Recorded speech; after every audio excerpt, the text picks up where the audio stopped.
I think you should let me run the country. You run CNN. All right. And if you did it well, your ratings Let would me be ask, much better. if I may ask one other question. Mr. President, That's enough. Welcome to today's Cable News Craziness, where we take a look at some of the craziness that takes place on cable news. And I know I'm kind of fudging here, but for the second day in a row, we're going to talk about Keith Olbermann. And while he is not on cable news right now, I think he is channeling all the lunatics on cable news. And so we're going to talk about him anyway. He quit ESPN less than 30 days before an election to do videos like this. Roll it. Trump can be and must be expunged. The hate he has triggered, the Pandora's box he has opened, they will not be so easily destroyed. So, let us brace ourselves.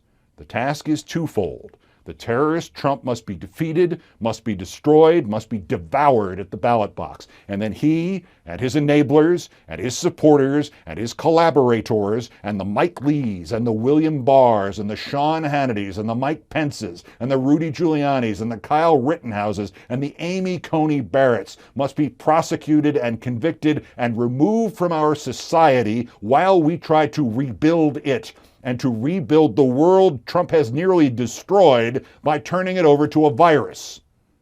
Remember it, even as we dream of a return to reality and safety and the country for which our forefathers died, that the fight is not just to win an election, but to win it by enough to chase, at least for a moment, Trump and the maggots off the stage, and then try to clean up what they left.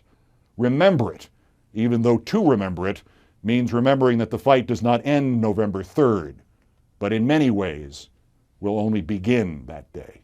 What you just heard there is a completely insane human being putting together an enemies list. And on that enemies list, there's a terrorist like Donald Trump, an allegation that makes absolutely no sense, Senator Mike Lee, Sean Hannity, a 17-year-old kid named Kyle Rittenhouse, and a future Supreme Court Justice, Amy Coney Barrett. Their crimes?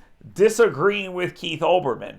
And it's kind of funny. This is sort of the thing they project on the people they disagree with, calling them intolerant, calling them hateful, calling them people who would use the levers of government in order to punish their enemies. Yet Keith Olbermann is sitting here talking to no one, ranting into the ether about arresting, prosecuting, and removing from society people he disagrees with. He also, of course, alleges that the President of the United States released a virus, which, of course, we all know is not true.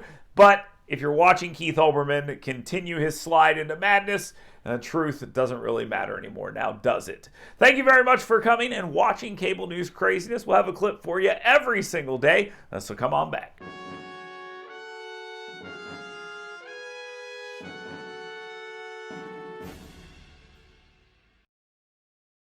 Hey folks, Dale Jackson here for my friends at University Kia. Cindy and I love University Kia, so much so that we just purchased a brand new Kia Telluride, an amazing vehicle, a large SUV, 3 rows, captain seats. Absolutely love this thing. Every Kia I have ever owned, and there have been many, has been amazing. Go find your next new vehicle at University Kia. Check them out online at universitykia.com, and when you do, make sure you tell them Dale Jackson sent you.